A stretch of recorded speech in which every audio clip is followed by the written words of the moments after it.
Jésus-Christ, vrai Dieu et vrai homme, est la profondeur de ma vie. Plus j'y pense et plus une telle évidence devient en moi une découverte concrète et une vive espérance. Jésus-Christ n'est pas une présence ajoutée, quelqu'un à aimer plus que les autres, en dehors des autres. Sans lui, je reste confiné à la surface des autres et de moi-même.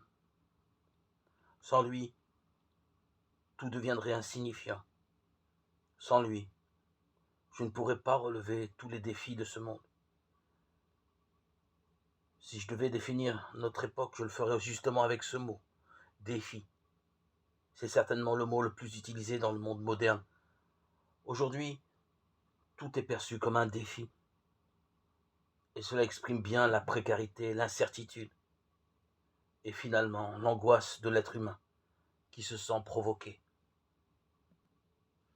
menacé et parfois directement agressé. L'homme a toujours ressenti l'appel du futur, mais il en a désormais comme une obsession.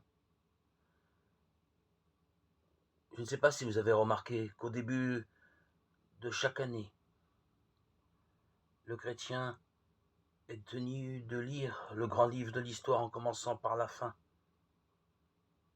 C'est la raison pour laquelle le chrétien n'a jamais peur de l'avenir. Parce que l'avenir lui apparaît magnétisé par le poids du salut, déjà acquis, aimanté, par un temps déjà racheté dans le sang du Christ.